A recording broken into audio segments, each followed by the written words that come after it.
হচ্ছে যে যেভাবে উচ্ছেদ করছে এটা অমানবিক।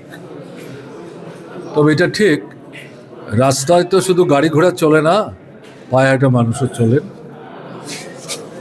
তাদের জিনিসপত্র কেনাকাটির জন্য যেতে হয়, হাঁটতে হয়। তার জন্য ফুটপাত তার প্রভিশন থাকবেই।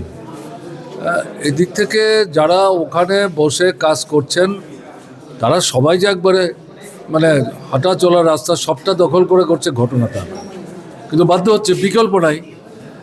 এখন এদেরকে তো একটা বিকল্প দিয়ে তারপর ওখান থেকে সরানো হচ্ছে। যদি এমন হয় যে বিকল্পের ব্যবস্থা হয়েছে কিন্তু তারা এটা গ্রহণ করতে চাইছে না, তারা এখানেই থাকতে চাইছে, তাহলে প্রশ্নটা আলাদা।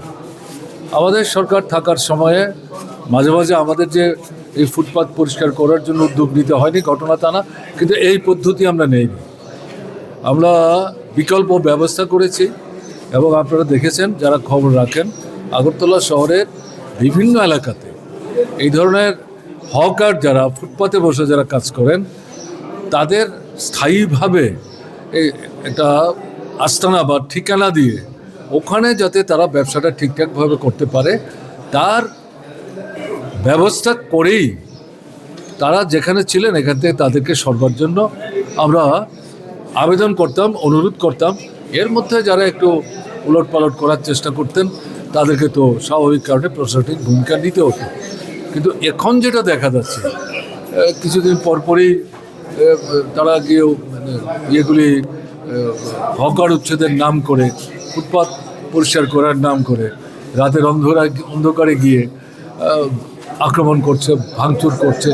এবং সবচেয়ে খারাপ জিনিস যেটা, ঠিক আছে দোকানটা সরাতে হবে, তাদের যে সামগ্রীগুলি এগুলি কেন নষ্ট করছে? তারা তো ধার দেনা করে বাকিতে বিক্রি করে কোনো মতো এগুলি চালাচ্ছে। এগুলি নষ্ট করে দিলে এগুলি তো আরেকবার কিনে দোকানটা খুলতেই পারবে না, গোটা পরিবারটা রাস্তায় দাঁড়িয়ে যাবে। আমি এই জিনিসটা যেটা লক্ষ্য করছি যে প্রচণ্ড বলা যায় একটা জিঘাংসামূলক দৃষ্টি নিয়ে অমানবিক কায়দায় এই আক্রমণটা তারা সংগঠিত করছে। এটা তো জনগণের বিরুদ্ধে, গরিবদের বিরুদ্ধে যুদ্ধ। এটাকে সমর্থন তো করেই না, তীব্রভাবে নিন্দা করছি। মার্ক্সবাদী কমিউনিস্ট পার্টি এটার বিরোধিতা করছে।